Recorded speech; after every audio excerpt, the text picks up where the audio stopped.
Bom, tivemos aqui algum problema técnico para transmitir pelo YouTube, mas vamos seguir pelo Zoom, Café. Vamos lá, Café, começando aqui, Boletim Econômico Semanal. Muito bom dia.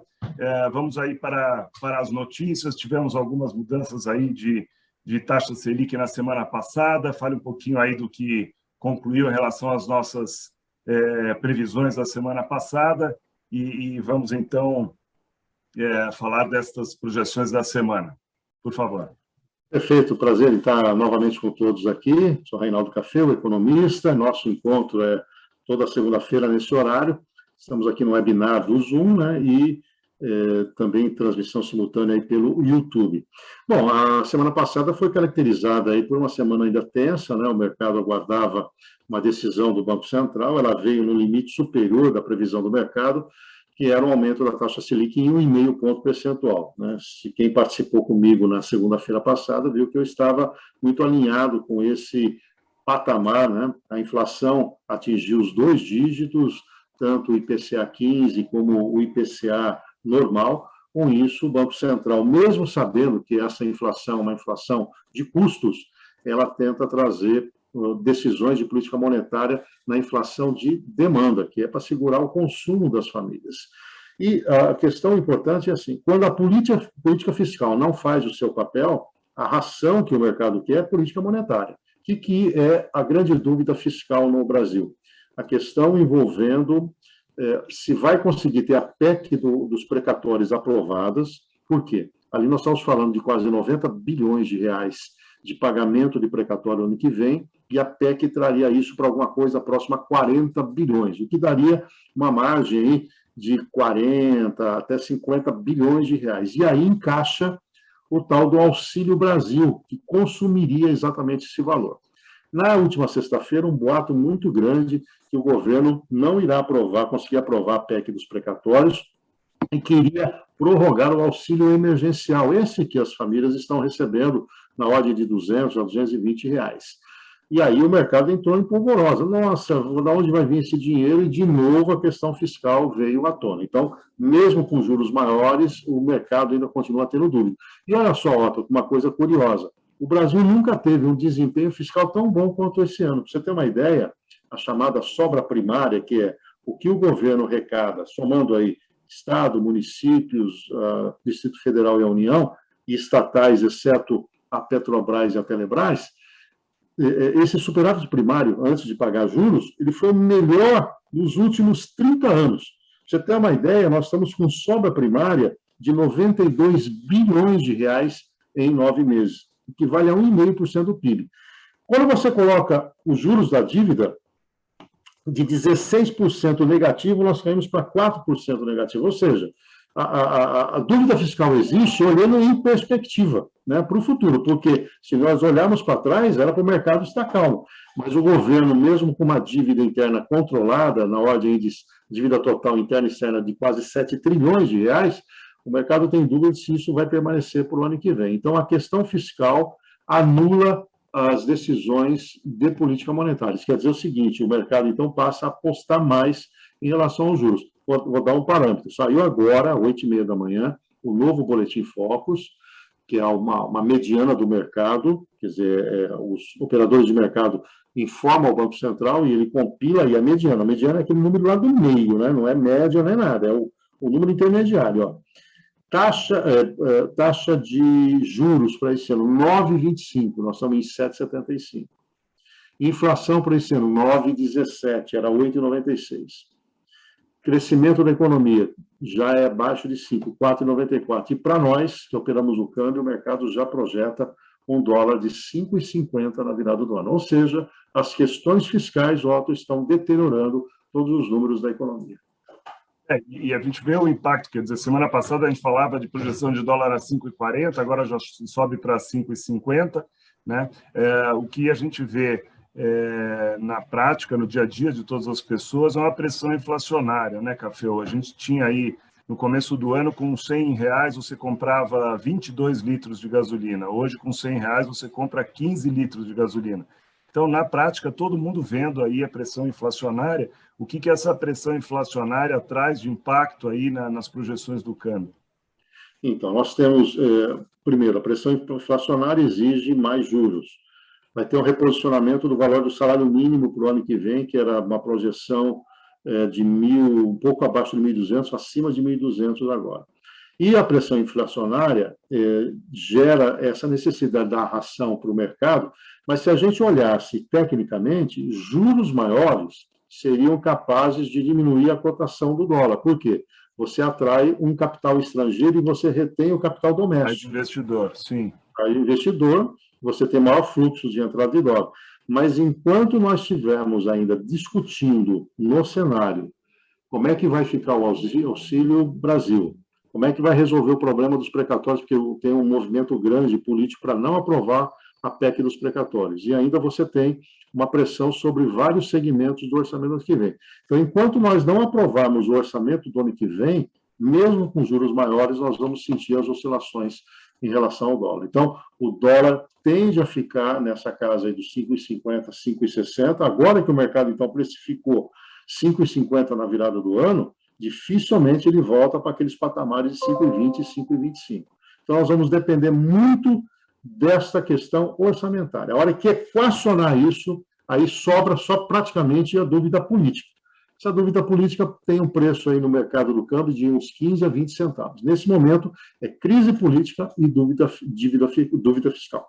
Na próxima quarta-feira, nós vamos ter a divulgação da ata do Copom, que normalmente é na terça, mas como amanhã é feriado, e aí nós vamos ter uma leitura melhor do que a própria autoridade monetária projeta para os juros. E aí, certamente, a semana que vem, nós vamos ter um cenário um pouco mais consistente em relação ao dólar. Na minha opinião, assume um novo patamar, um novo piso na casa aí dos 5,45 a 5,50 o dólar daqui para frente. Muito bem.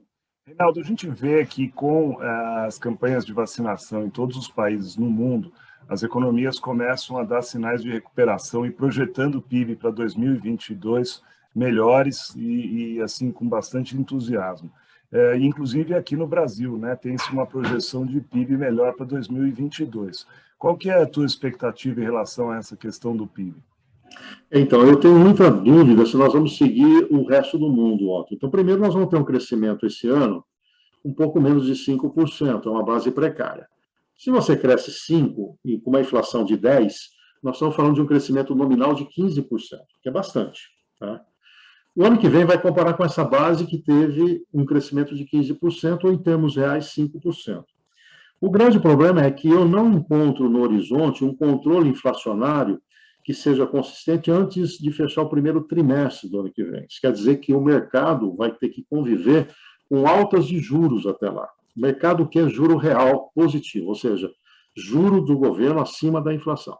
Juro maior é menor crescimento. Você segura o apetite do consumidor e faz com que o rentista represe o seu dinheiro. Conclusão, se o resto do mundo tem um otimismo de crescimento e o Brasil, somando a isso que eu falei, tem a eleição, para mim o crescimento do ano que vem vai ser mais perto de 1% do que a projeção que o mercado vinha fazendo de 2%, 2,5%. O próprio Boletim Focus já retrata isso, já projeta um crescimento para 1,20%. Mas eu projeto de 0 a 1 para o ano que vem, porque você vai ter juros maior no horizonte e tensão política também. O investidor se retrai. Eu pergunto, você, Otto, vai tirar dinheiro do teu bolso e colocar na economia brasileira não sabendo se vai ser Lula, se vai ser Bolsonaro, se vai ter uma terceira via? Então, o ano que vem vai ser um ano de ficar de olho naquilo que a equipe econômica está fazendo para ver que tipo de comportamento a economia vai ter. Eu não estou tão otimista para o ano que vem com um crescimento robusto. Para nós, do setor cambial, o juro é que vai ser determinante e a tensão política. Se houver muita dúvida, haverá uma fuga de capital. E aí o câmbio vai ser bastante pressionado para o ano que vem. Muito bem. Reinaldo, antes da gente falar das agendas da semana, eu queria, a todos que estão aqui participando, nós temos aqui o Q&A, né, aqui embaixo no menu. Vocês podem fazer perguntas aí para o Reinaldo através do Q&A. Eu vou estar acompanhando aqui e peço para o Reinaldo responder. Então, conta um pouquinho do que vai acontecer essa semana, o que temos de agenda.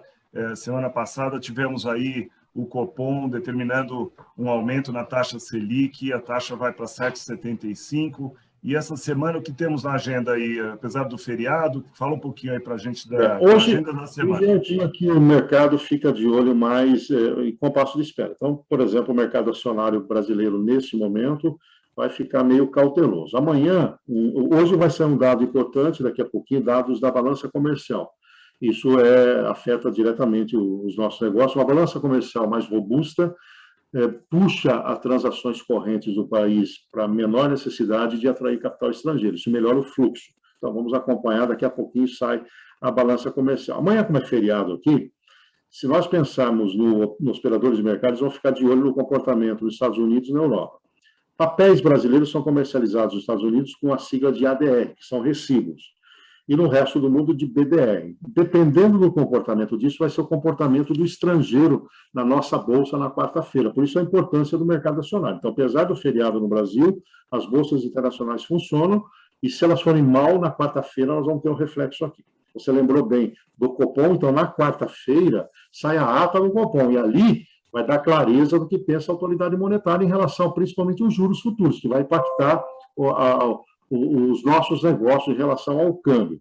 Também a FIPE divulga o índice de preços ao consumidor, e outra variável importante para o nosso setor é o fluxo cambial estrangeiro, que vai ser conhecido na próxima quarta-feira. Então, fiquemos de olho na balança comercial de hoje, no comportamento amanhã de bolsas internacionais, porque aí vai dar o apetite ou não sobre os papéis brasileiros, dependendo do desempenho no resto do mundo. Na quarta-feira, ata do Copom e fluxo cambial. Na quinta-feira, produção industrial brasileira.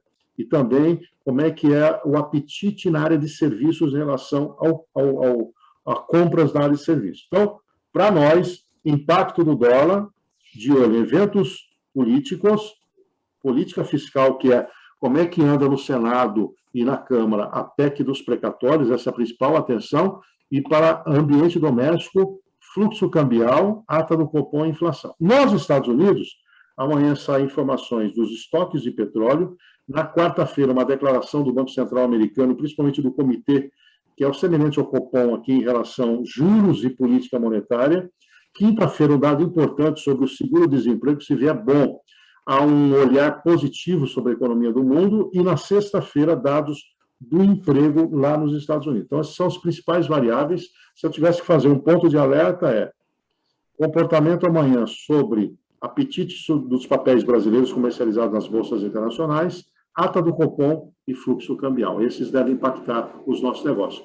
E, no ambiente político, como é que vai no Congresso a questão da PEC dos precatórios? Por que eu estou insistindo nisso? Andando a PEC do precatório, abre espaço no orçamento para o Auxílio Brasil. A gente pode virar esse capítulo da pressão sobre o orçamento e sobre a política fiscal brasileira. Muito bom, Cafel. Agradeço. Acho que tivemos aí uma boa análise sobre os fatos econômicos e as projeções para essa semana. E voltamos no boletim da semana que vem. Lembrando que a gente faz uma edição resumida desse boletim, em que a gente divulga também através de vídeo, através de texto, e que esta live também estará publicada no nosso canal do YouTube. Infelizmente, tivemos um problema de transmissão hoje pelo YouTube. Vamos corrigir para a semana que vem, mas publicaremos esta live agora no canal da Treviso pelo YouTube. Muito obrigado, Cafel. Boa semana e vamos que tem muita coisa boa para vir aí pela frente. É isso aí. Um forte abraço para você, bom feriado aí para quem vai descansar amanhã, e vamos acompanhar todas as informações do mercado e fazer um resumo na próxima semana. Até lá, um abraço. Tá ótimo. Muito obrigado, Cafel. Um abraço.